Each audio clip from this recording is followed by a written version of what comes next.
तो आप और हमने तो भाई और बहनों दिन प्रतिदिन ये रिहर्सल करनी है, अभ्यास करना है। हमने समाज से पीछे हटना है, व्यर्थ की रिश्तेदारियों में आने जाने से पीछे हटना है, व्यर्थ की परंपराओं में कुरीतियों में आने जाने से पीछे हटना है। भगत का स्वभाव तो ये हो जाना चाहिए कि हमने व्यर्थ में राह चलते व्यक्ति से राम राम भी नहीं करनी, राम राम भी। बस में जा रहे हो, सीट पर बैठे हो, सामने वाले से बातचीत ही मत करो। अगर जरा भी बात छेड़ दोगे, काल तैयार बैठा है, अरे भाई साहब कहाँ जाओगे, कहाँ से आए हो, फला गांव से आया हूं। अच्छा, उस गांव में आप उसको जानते हो, 20 जानकारी निकाल लेगा। जिस बस में बैठने के बाद हमारा सुमरण शुरू हो जाना चाहिए था, वो हमारी खोपड़ी खाएगा। ये ज्ञान समझ में आने के बाद भाई और बहनों, यदि कोई अनुपदेशी आदमी है, हमने उससे बातचीत करने से भी बचना चाहिए।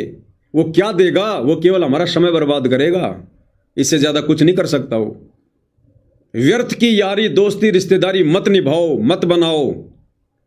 नीची गर्दन करके चलो, नीची गर्दन करके आओ। हमारा ये स्वभाव हो जाना चाहिए हमारा। और दिन रात हमारा चिंतन, हमारी सुरती हमारे गुरुदेव में, भक्ति में, सतलोक में।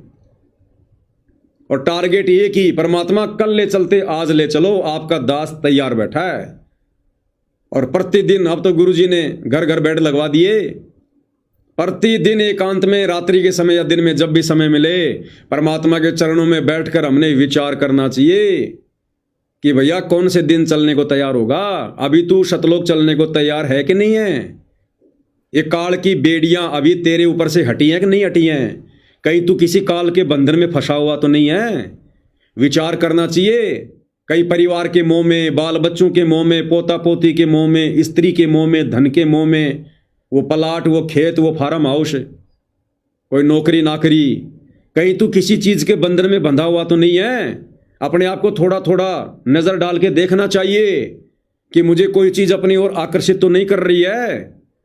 कहीं कल को सतलोक जाते समय फिर मेरे दिमाग में ये चीजें आ जाएं, तो जो जो बेड़ियां हैं उन बेड़ियों को फिर हमने और काटने का प्रयास करना है कि मेरा तो काम बिगड़ जाएगा। ना जाने कब मेरा लड़ियार आ जाए, कब मेरा सतगुरु आ जाए, और मैं तो अभी काल के बंधन में बंधा हुआ हूं। कहीं रिश्तेदारी में भी जाना पड़ जाए अर्जेंट काम में, तो कोशिश करो घर का दूसरा सदस्य जाए। कोई भी बहाना बना लो, भाई तबीयत ठीक नहीं, आज थोड़े चक्कर से आ रहे हैं, आज थोड़ा ऐसा ही मन हो रहा है।